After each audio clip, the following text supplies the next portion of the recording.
Jadi teman-teman, sebelum kita ke konfigurasi OSPF, pertama-tama kita harus tahu apa itu OSPF. Di sini ada Bang Tian yang menjelaskan kepada kita apa itu OSPF. Jadi OSPF merupakan Local Routing Automatic Dynamic Routing yang mampu menjaga, mengetahui dan mendistribusikan informasi setiap perubahan jaringan secara otomatis dinamik.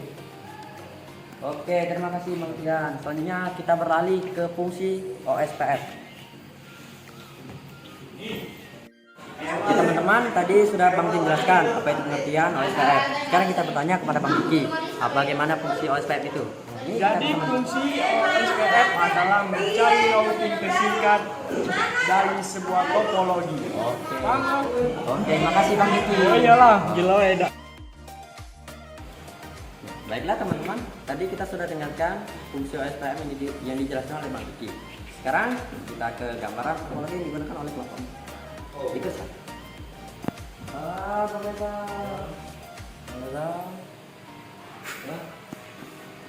Oke, jadi teman-teman kita sudah bersama Bang Reza tadi. Bang Reza, ini baru saja ada gambar apa nih? Ya, di sini saya baru saja menyelesaikan topologi dari kelompok A. Oke, bisa Bang Reza jelaskan sedikit tentang topologi ini? Oke, teman-teman, di sini kami ingin menjelaskan topologi point to point. Oke, di sini saya menggunakan dua router yang saling terhubung dengan kabel cross dikarenakan perangkatnya yang sama. Dan di setiap router kami menggunakan satu unit PC dan switch dengan menggunakan kabel Stripe, dan dikarenakan perangkatnya yang berbeda.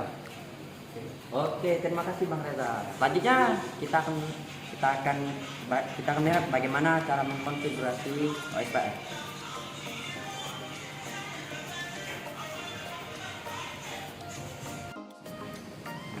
Oke, baiklah, kita di sini sudah bersama Bang Bama dan Abdel.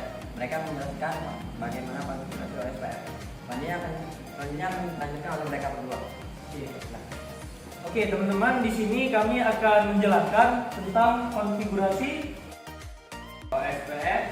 Oke, di sini saya pertama kali akan menjelaskan tentang cara konfigurasi OSPF. Pertama kali kita itu masuk ke router 1.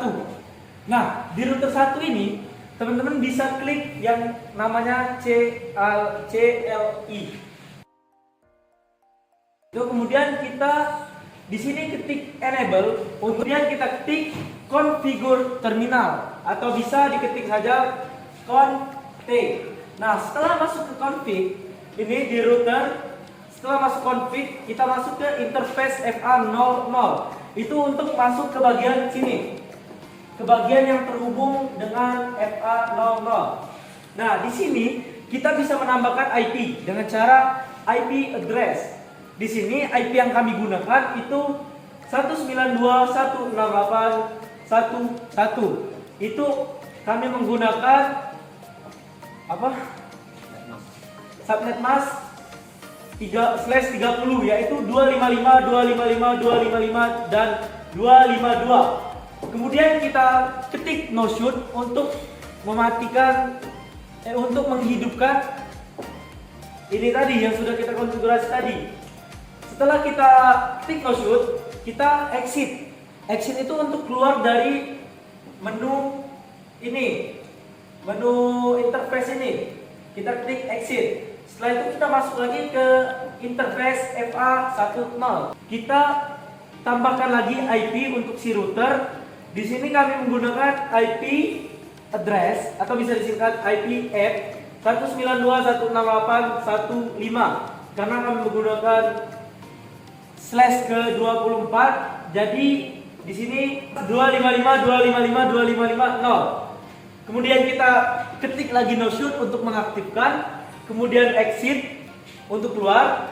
Nah, selanjutnya itu kita masuk ke router 2. Di router 2, Bang Bama, boleh dijelaskan, Bang?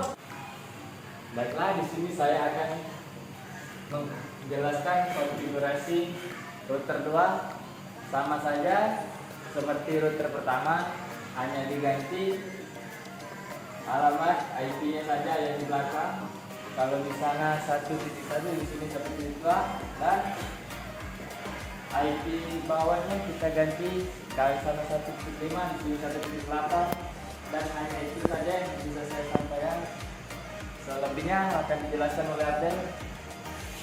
Oke, di sini saya masuk ke router pertama, kemudian masuk ke menu CLI, kemudian seperti biasa ketik enable terminal, configure terminal. Kemudian kita bisa ketik root OSPF 1. Nah, di sini saya beri network 192.168.1.0.